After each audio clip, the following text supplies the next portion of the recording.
আসসালামু আলাইকুম। কেমন আছেন সবাই? আশা রাখছি আল্লাহর রহমতে সকলেই ভালো আছেন। আমিও ভালো আছি আলহামদুলিল্লাহ।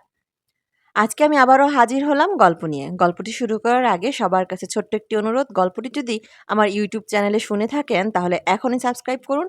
আর যদি ফেসবুক পেজে শুনে থাকেন তাহলে এখনই ফলো দিয়ে রাখুন, যাতে করে আমার সব নতুন, নতুন ভিডিওগুলো সবার আগে আপনাদের কাছে পৌঁছে যায়। আর যারা ইতিমধ্যে সাবস্ক্রাইব ও ফলো করেই ফেলেছেন তাদেরকে জানাই অনেক, অনেক ধন্যবাদ। তো চলুন আর কথা না বাড়িয়ে গল্পটি শুরু করি।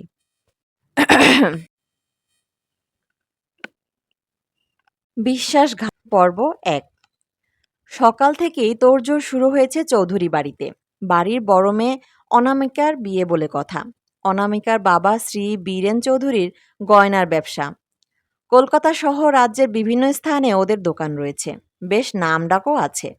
বাড়ির প্রত্যেক সদস্যের মুখে হাসি থাকলেও অনামিকার মুখে হাসির লেশমাত্র নেই। বীরেনবাবুর ছোটবেলার বন্ধু শ্রী মানিক দত্তর একমাত্র ছেলে শুভ্রর সাথে বিয়ে ঠিক হয়েছে অনামিকার।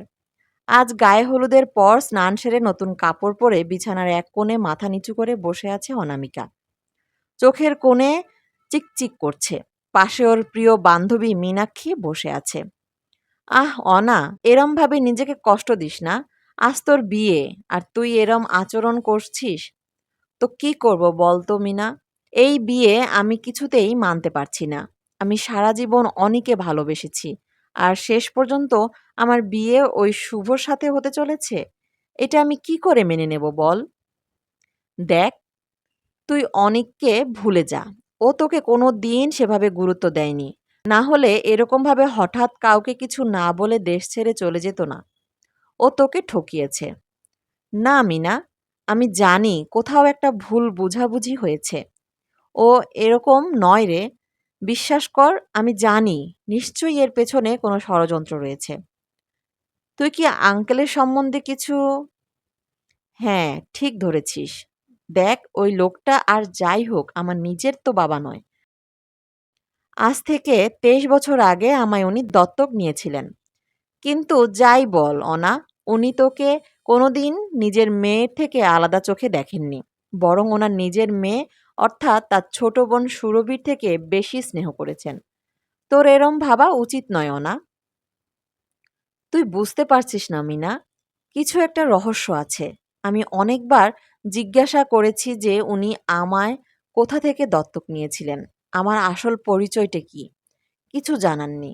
আর ওনার স্ত্রী মিসেস জয়া মা হিসেবে খুব ভালো রে, কিন্তু কোথাও না কোথাও উনি আমায় কিছু বলতে চান, কিন্তু ভয় পান।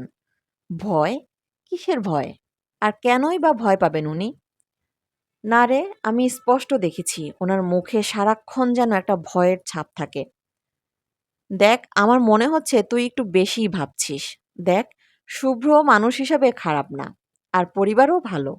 তুই আর বেশি চিন্তাভাবনা করিস না। একটু বিশ্রাম নে। সারাদিন প্রচুর ধকল গেছে। আর কিছুক্ষণ পরেই পার্লার থেকে মেয়েরা আসবে তোকে সাজাতে। তুই এখন একটু ঘুমিয়ে নে। ওরা আসলে আমি ডেকে দেব তোকে। এই বলে ঘর থেকে চলে গেল মীনাক্ষী। প্রিয় বন্ধুরা, আজকের পর্ব এই পর্যন্তই। এরকমই সব মজার, মজার গল্প শুনতে চাইলে আমার সাথেই জুড়ে থাকবেন।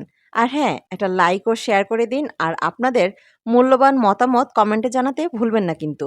খোদা হাফেজ।